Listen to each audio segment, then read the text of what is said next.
이 사진은 지난 3일 서울 명일동에서 발생한 싱크홀 사진입니다. 명일동에서 도로 한복판이 저렇게 폭 꺼졌죠. 가로 세로 지름을 하면 지름이 한 20m 정도, 깊이가 한 10m 정도 되는 싱크홀입니다. 도로 한복판이 갑자기 저렇게 되면서 사망자가 한 명 나오셨고 또 부상자가 한 분 있었습니다.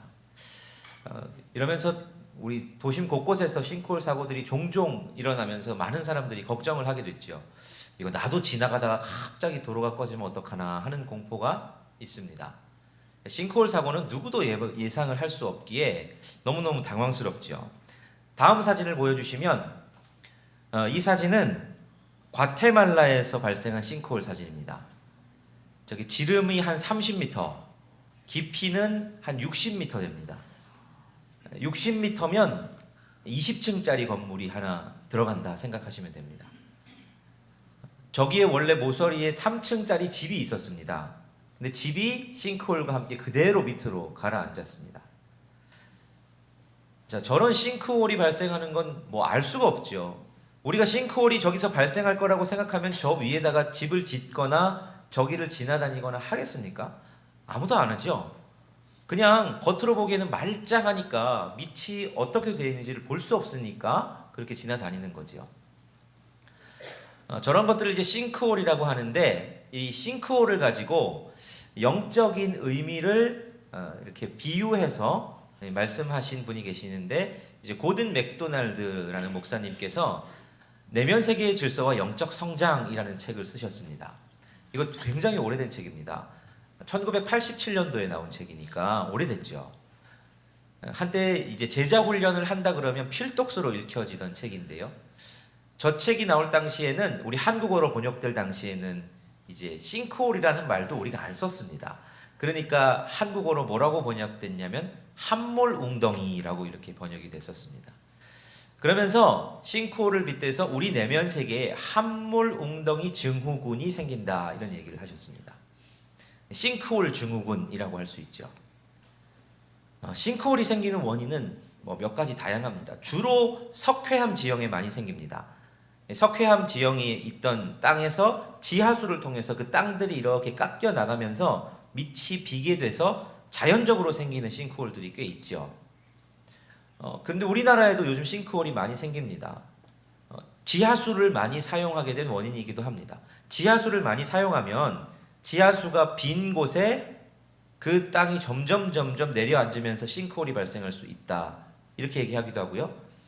요즘은 이제 수도관 때문이라 그러죠. 상하수도. 그 수도관이 이렇게 노후가 돼서 거기서 나오는 갈라진 틈 사이로 물이 새고 또 흙이 쓸려 나가면서 이렇게 땅이 비게 된다, 이런 얘기들도 합니다. 여러 가지 원인들이 있을 텐데 중요한 건 밖에서 아무리 증상이 일어나는 동안 알 수가 없다는 겁니다. 겉으로 보기는 멀쩡합니다. 우리 내면 세계에도 그런 일들이 일어날 수 있다는 거죠. 얼굴을 주일마다 보면 아이고 잘 지내셨나 보다, 오늘은 얼굴이 더 좋으시네, 이렇게 얘기하기도 하는데 그 사람의 내면이 어떻게 되어가고 있는지는 모른다는 거죠. 심지어 자기 자신도 모를 때가 있습니다. 바쁘게 살고 나는 열심히 살고 잘 살고 있다고 생각하는데 그렇지 않은 경우들이 있더라 하는 거지요. 오늘은 청년부 헌신 예배로 드립니다. 이 시대를 살아가는 청년들이 그러기 쉽지 않을까. 아직 젊고 뭐든 할 수 있을 것 같고 열심히 뭔가 하는 것 같은데, 근데 청년들이 살아가기가 쉽지 않다고 말합니다. 그러면서 청년들의 마음이 슬슬 깎여 나가고 있는 것은 아닐까 하는 생각을 해봅니다. 청년뿐이겠습니까? 여러분들도 그러시겠죠. 여러분들도 다 잘 지낸다고 나는 괜찮다고 생각하는데 그렇지 않은 경우들이 꽤 있지요. 자, 그렇다면 우리는 어떻게 우리의 내면 세계를 관리해야 할까? 우리의 이 영적인 세계를 어떻게 관리해야 할까 하는 질문을 하게 되는데, 오늘 말씀 속에서 그 답을 한번 찾아보고자 합니다.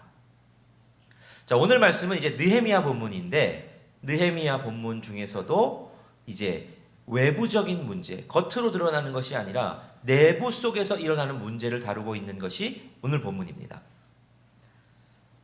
이제 이스라엘 백성들이 다 멸망했죠. 북이스라엘도 이미 멸망하고 남유다도 멸망해서 남유다는 바벨론으로 포로로 끌려갑니다. 그리고 나서 이제 70년 동안 노예살이를 하죠.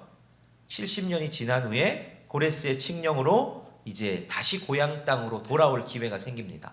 자, 원하는 사람들은 누구든 고향으로 돌아가도 좋다. 자, 그런데 고향으로 가겠다고 다시 고향으로 돌아가겠다고 지원한 첫 번째 사람들이 언제 출발하게 되느냐? BC 537년 지도자는 스룹바벨이라는 지도자를 중심으로 5만 명의 사람들이 고향으로 돌아옵니다. 여러분, 고향으로 이제 드디어 내가 고향으로 갈 수 있다. 여러분, 고향으로 가는 사람들이 이제 그냥 행복하고 정말 잘 되고 좋은 일만 이루어질 것 같죠. 근데 사실 이제 고생길 열리는 겁니다. 이들이 포로로 살긴 했지만 그들이 살던 곳이 바벨론입니다. 당시 초고도 문명, 최고의 문명을 이루던 것이고 최고로 잘 살던 곳입니다. 번드르하게 엄청난 문명의 혜택을 누리며 살다가 이제 그들이 예루살렘으로 돌아가야 되는데 거기는 어떻게 되어 있느냐? 성벽도 다 무너져 있고 성전도 무너져 있고 집도 파괴되어 있고 이미 이방인들이 거기를 다 점령하고 있고 그런 곳으로 돌아가야 되는 겁니다. 여기서 누리던 문명의 이기들을 다 버리고 돌아가는 거 쉽지 않죠. 그래서 그 많은 유다 백성들 중에 5만 명밖에 안 간 겁니다. 자, 5만 명이 돌아갔는데 그것도 쉬우냐? 안 쉽습니다. 거기는 이미 사마리아 사람들의 영향력 아래에 있습니다. 그러니까 뭐 하나 하기도 쉽지 않아서 제일 가자마자 하고 싶었던 거 성전 짓는 거였거든요. 근데 성전 짓는 걸 회방하는 겁니다. 그래서 못 짓습니다. 결국 포기합니다. 나중에 BC 516년 돼서야 학계, 스가랴 이런 사람들이 독려해서 완공을 하죠.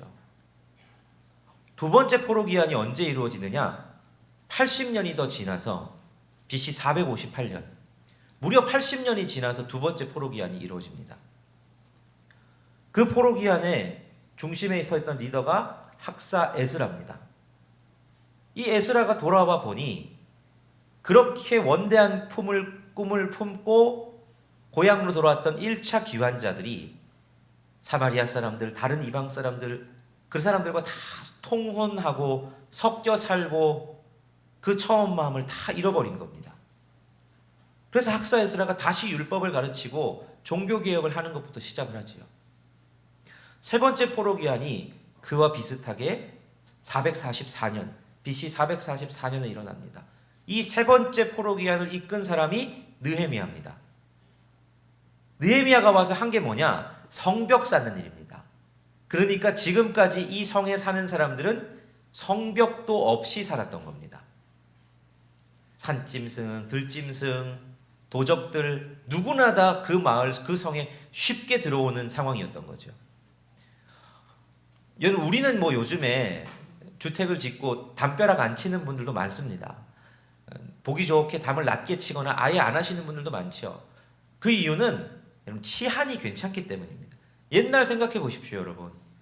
담벼락 높게 쌓고 그 위에 돈이 조금 있으신 분들은 쇠로 이렇게 갈고리처럼 해놓기도 하고, 조금 형편이 안 좋으신 분들은 유리병 깨가지고 그거 담벼락 위에다가 이렇게 막 박아가지고 그렇게 해놨죠. 왜 그거 하는 겁니까? 도둑이 담 못 넘어오라고 그렇게 하는 거죠. 그때는 그만큼 치안이 안 좋았기 때문입니다. 느헤미야 시대는 야만의 시대입니다. 강한 사람이 약한 사람의 걸 빼앗는 게 당연한 거고 그렇게 늘 하는 시대입니다. 그런데 성벽이 없다. 요거는 너무 힘든 삶을 살았던 거죠. 그러자 느헤미야가 와서 온 목적 자체가 성벽을 쌓는 겁니다. 근데 그거 쉽지 않지요. 당시 사마리아 사람들이 거기를 지배하고 있는데, 영향력을 미치고 있는데 쉽게 주도권을 뺏기려고 하겠습니까? 방해가 많죠. 외부의 공격이 엄청 심합니다. 그래서 3장에서 공사를 시작하는데 4장에서 외부의 방해가 심한 이야기가 나오고, 근데 오늘 5장은 뭘 말하느냐? 5장에 왔더니 이제는 내부의 문제를 보여줍니다. 속이 지금 문제인 겁니다. 밖에도 그만큼 공격이 있는데 더 문제는 뭐냐? 지금 이들의 내부가 문제입니다. 어떤 문제가 있는지를 그 세번역 성경으로 제가 한번 읽어드리겠습니다. 1절부터 5절 말씀인데요. 백성 사이에서 유다인 동포를 원망하는 소리가 크게 일고 있다. 부인들이 더 아우성이다. 더러는 이렇게 울부짖는다. 우리 아들 딸들 거기에다 우리까지 이렇게 식구가 많으니 입에 풀칠이라도 하고 살아가려면 곡식이라도 가져오자. 또 어떤 이들은 이렇게 울부짖는다. 배가 고파서 곡식을 얻느라고 우리는 밭도 포도원도 집도 다 잡혔다. 또 어떤 이들은 이렇게 외친다. 우리는 왕에게 세금 낼 돈이 없어서 밭과 포도원을 잡히고 돈을 꾸어야만 했다. 또 더러는 이렇게 탄식한다. 우리의 몸이라고 해서 유다인 동포들의 몸과 무엇이 다르냐? 우리의 자식이라고 해서 그들의 자식과 무엇이 다르단 말이냐? 그런데도 우리가 아들, 딸을 종으로 팔아야 하다니 우리의 딸 가운데에서는 벌써 노예가 된 아이들도 있는데 밭과 포도원이 다 남의 것이 되어서 우리는 어떻게 손을 쓸 수도 없다. 이게 당시 귀환했던 예루살렘을 중심으로 한 그 유다 땅의 모습이었습니다. 거기 흉년이 들었던 것 같습니다. 흉년이 드니까 이제 먹을 것이 없죠. 먹을 게 없으니까 먹을 게 있는 사람에게 어떻게든 사기 위해서 높은 금액을 주고 먹을 걸 좀 사려고 하는데, 그러다 보니 돈이 없는 사람들은 자기에게 원래 있던 밭도 포도원도 집도 다 전당 잡히는 겁니다. 근데 하다가 안 되니까 어떻게 하느냐? 자기의 자녀들, 특히 딸들은 이미 노예로 팔렸다. 이렇게 한탄하는 거죠. 왕에게 세금 내야 되는데 세금 낼 돈이 없으니까 집, 포도원, 밭, 자녀들까지도 팔아가면서 세금 내는 그런 비참한 상황이 지금 펼쳐지고 있다는 겁니다. 이게 이 당시의 문제였습니다. 지금 문제는 느헤미야가 보기에는 외부로 공격하는 산발랏과 도비야, 이런 자기를 공격하는 사람들이 문제인 줄 알았는데 내부에서부터 소리가 터져 나오는 거죠. 진짜 힘든 건 이겁니다. 외부에서 공격해와도 같이 하는 사람들만 똘똘 뭉치면 괜찮은데, 여러분 이걸 누가 하고 있느냐? 더군다나 이렇게 다른 사람들의 것을 고금리로 전당 잡고 빼앗고 하는 일들을 백성의 지도자들이 하고 있는 겁니다. 느헤미야가 너무너무 한숨이 나오는 거지.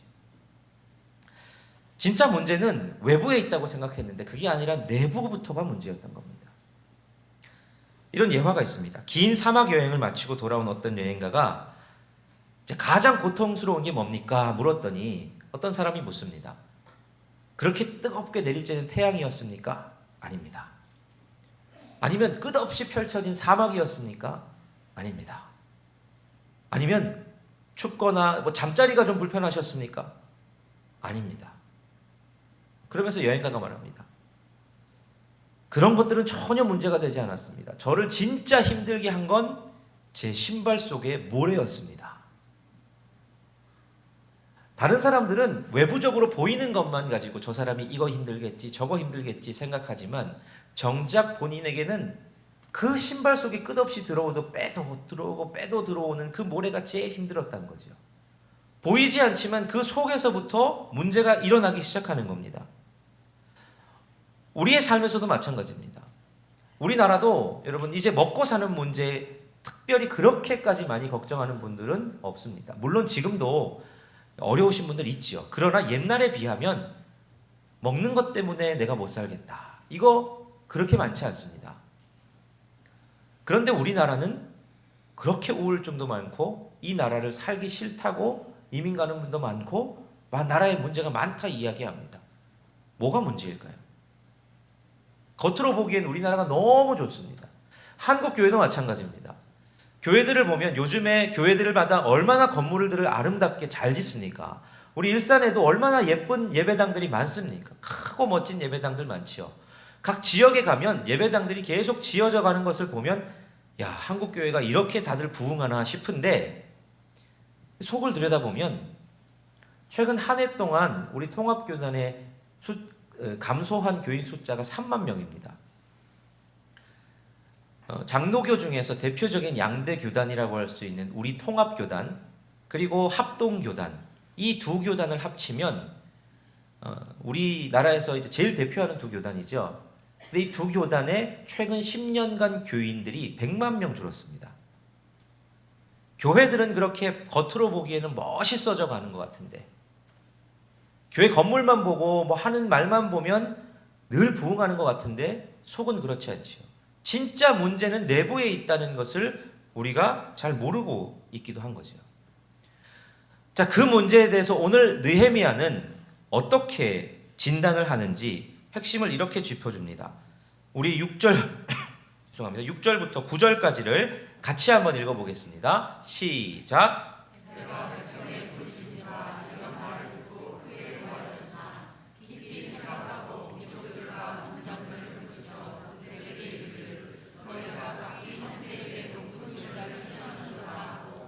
대회를 열고 그들을 쳐서 그들에게 이르기를 우리는 이방인의 손에 팔린 우리 형제 유다 사람들을 우리의 힘을 다하여 도로 찾았거늘 너희는 너희 형제를 팔고자 하느냐 더구나 우리의 손에 팔리게 하겠느냐 하매 그들이 잠잠하여 말이 없기로 내가 또 이르기를 너희의 소행이 좋지 못하도다 우리의 대적 이방 사람의 비방을 생각하고 우리 하나님을 경외하는 가운데 행할 것이 아니냐.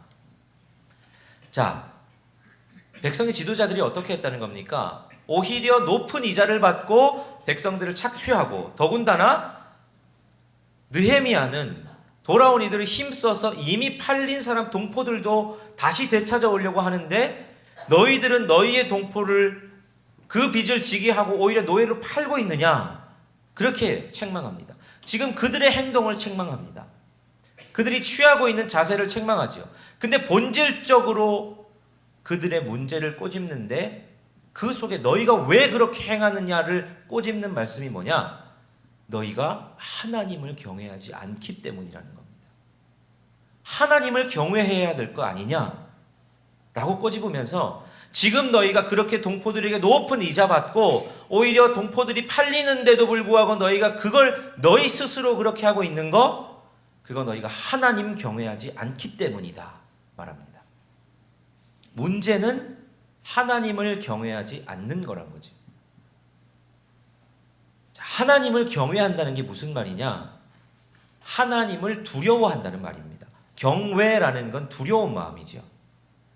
그러니까 하나님 두려운 줄 몰라서 너희가 이렇게 행한다는 겁니다. 너희가 그렇게 살아가는 거, 그렇게 행동하는 거, 너희 하나님 두려운 줄 모르는구나 꼬집는 거지. 자, 어떤 사람을 무시할 때 여러 가지 행동을 취하지만 그 중에 하나가 그 사람의 말을 무시하는 겁니다. 지도자나 리더가 이렇게 말했는데 그 리더를 무시하는 건 그 말을 따르지 않는 거지요. 그 말을 하찮게 여기는 겁니다. 이스라엘 백성들이 한 게 그겁니다. 하나님 무서운 줄 모르고 하나님 경외하지 않는 게 어디서 나타났느냐? 지금 그들의 행동은 하나님의 말씀을 완전히 어기는 겁니다. 레위기 25장 35절부터 37절을 읽으면 이렇습니다. 제가 읽겠습니다. 내 형제가 가난하게 되어 빈손으로 내 곁에 있거든 너는 그를 도와 거류민이나 동거인처럼 너와 함께 생활하게 하되 너는 그 자에게 이자를 받지 말고 내 하나님을 경외하여 내 형제로 너와 함께 생활하게 할 것인즉 너는 그에게 이자를 위하여 돈을 꾸어주지 말고 이익을 위하여 내 양식을 꾸어주지 말라. 이게 하나님이 레위기 율법에서 주신 율법입니다. 가난한 동포들에게는 이자 받지 말라는 겁니다. 그들을 형제처럼 너와 함께 거류하게 하라는 겁니다. 이게 하나님의 뜻입니다. 왜 이렇게 말씀하실까? 너 형제를 돈으로 보지 말라는 겁니다. 너 옆에 있는 네 이웃을 돈으로 보지 말고 형제로 보라는 겁니다. 돈을 목적으로 삼지 말고 형제로 목적으로 삼으라. 이게 하나님의 뜻인데 이들은 하나님의 말씀을 완전히 반대로 해석합니다. 형제를 돈으로 보는 겁니다. 이 기회를 틈타서 형제들의 밭을, 포도원을, 집을 빼앗고 그들의 자녀들을 노예로 팔리든 말든 자기 수준의 돈이 들어오면 다라고 생각하는 겁니다. 그걸 뭐라고 하는 겁니까? 너 하나님 두려운 줄 모르는구나. 너 하나님의 말씀을 이렇게 무시하고 네 마음대로 행하는 걸 보니 하나님 두려워할 줄 몰라서 네가 이러는구나 라고 그들의 마음을 꾸짖습니다. 우리들의 삶에 나라가 힘들고 우리 가정이 힘들고 우리의 삶이 힘들 때 왜 힘들까요, 여러분? 세상의 방식으로 살아가려고 하다 보니 힘든 게 아닐까요? 하나님 말씀 쫓는 게 아니라 세상의 방식대로 똑같이 살아가려고 하는데 그것만큼 안 되니까 힘든 게 아닐까 하는 생각을 합니다. 여러분, 근원적으로 정말 우리 가운데 필요한 건 뭐냐? 우리 삶에 건강도 문제가 생길 때도 있고, 사업에 문제가 생길 때도 있고, 취업이나 진학에 문제가 생길 때도 있고, 다른 사람과 비교해서 내가 못나 보일 때도 있고, 여러 가지 외부적인 문제들이 있습니다. 근데 정말 그 외부적인 것들이 문제일까? 그게 나를 힘들게 하는 걸까라고 생각해 봤을 때, 오히려 내가 힘든 이유가 내가 하나님의 말씀을 전혀 외면하고 있어서 하나님의 기준을 따르지 않기 때문에 내가 힘들고 내 가정이 힘들고 우리 교회가 힘들고 세상이 힘든 게 아닐까? 그걸 한번 되돌아보는 거죠. 오늘 문제의 해결을 느헤미야는 이렇게 제시합니다. 우리 본문 중에서 여러 슬라이드가 있을 텐데 우리 12절, 14절 한번 띄워주시면 노란 글씨만 한번 읽어보겠습니다. 시작. 말씀대로 그 말대로, 다음 이 말대로 그 말한 대로. 자, 느헤미야가 말합니다. 자, 우리가 이제부터 다른 사람들에게 이자 받기를 그치자. 혹시 부당하게 빼앗은 밭과 포도원과 집이 있다면 다 돌려주자. 그리고 그들의 자녀를 노예로 사로잡았던 것들이 있다면 다 집으로 돌려보내자. 오히려 너희 중에 기름과 남을 먹을 것들 있다면 그 100분의 1이라도 그 사람들에게 나누어 주자. 이렇게 느헤미야가 제시합니다. 그랬더니 이 백성의 지도자들이 어떻게 행하느냐? 우리가 말씀대로 행하겠다 그럽니다. 우리가 그 말대로 행하겠다 그럽니다. 우리가 이 말처럼 행했고 말씀대로 행해졌다라고 오늘 본문은 이야기합니다. 느헤미야의 말을 따른 겁니다. 근데 본질적으로는 이들이 느헤미야의 말을 따른 게 아니라 느헤미야가 제시한 하나님의 말씀대로의 회복을 따른 겁니다. 그들의 형제의 밭을 다 돌려줍니다. 그들의 형제의 포도원과 집과 자녀들을 다 돌려보냅니다. 그리고 그들의 빚을 탕감합니다. 그리고 오히려 먹을 것을 나누어 줍니다. 여러분, 이게 사실은 하나님께서 율법에 명하신 희년의 회복입니다. 성경에서 희년을 찾아볼 수 없는데 여기서 찾아볼 수 있습니다. 이게 정작 희년은 아니지만 이들이 말씀대로 살기 시작하자 희년이 어떤 겁니까, 여러분? 자기의 팔아버렸던 밭을 회복하는 해입니다. 원래 하나님이 나누어 주셨던 그것대로 다 회복되는 때가 희년입니다. 그런데 사람들의 욕심 때문에 행해질 수 없던 희년이 사람들이 하나님의 말씀을 붙잡고 우리가 말씀대로 행하겠다라고 하자 희년이 회복되기 시작합니다. 하나님 나라를 보는 겁니다, 여러분. 내 것이라고 생각했던, 당연히 세상의 논리로는 내 건데 그걸 다시 주인에게 돌려주는 겁니다. 밭도 돌려주고 포도원도 돌려주고 집도 돌려주고 노예에 있던 이들을 해방시키고 오히려 그들이 먹을 수 있는 걸 나누어 주는 거, 하나님 나라의 모습을 지금 보는 거지요. 하나님 두려워할 줄 알게 되자 하나님의 말씀에 귀를 기울이고 다시 말씀을 회복하자 그들 가운데 하나님의 나라가 회복되고 있는 겁니다. 오늘 우리의 삶에 회복해야 될 게 이게 아니겠습니까, 여러분? 진짜 문제는 외부에 있지 않습니다. 우리 세상의 환경이 문제가 아닙니다, 여러분. 경기도 어렵고 살아가는 것도 쉽지 않지만 그게 진짜 우리의 문제가 아닙니다. 우리 진짜 문제는 우리 속에 있습니다. 우리의 기준의 문제입니다. 세상의 기준을 따라가서 하나님 말씀 하나도 안 듣고 세상 기준대로 살아가려다 보니 안 되지요. 세상의 상황과 환경이 우리 마음대로 됩니까, 어디? 근데 하나님이 오늘 우리에게 말씀하십니다. 진짜 문제는 네 안에 있는 거야. 진짜 문제는 밖에 있는 게 아니야. 진짜 문제는 네가 하나님 경외할 줄 모르는 거고 네가 하나님 말씀대로 살지 않기 때문이야 라고 오늘 우리에게 다시 말씀해 주십니다. 오늘 청년들이 어려운 이 시대를 살아가는 것도 문제는 외부에 있지 않습니다. 우리들의 삶이 어려운 이유도 그래서 우리들의 마음이 어렵고 우울하고 세상에 치여서 낙심되고 이 모든 문제도 문제의 근원은 외부에 있지 않습니다. 우리가 다시 하나님의 말씀과 기준을 회복하기 시작하면 우리를 통해서 우리의 가정이 회복될 겁니다. 우리를 통해서 말씀에 회복된 자들을 통해서 우리 교회가 살아나기 시작할 거고 이 나라가 바뀔 거고 세상이 바뀌어지기 시작할 겁니다. 그리스도인들마저 하나님을 두려워하지 않으면 세상은 세상의 식대로 갈 수밖에 없습니다. 그러나 오늘 우리를 통하여 하나님이 우리 삶을, 우리 가정을, 교회를, 이 나라를, 세상을 바꿔내실 줄 믿습니다. 오늘 그걸 결단하는 저와 여러분이 되시기를 바랍니다.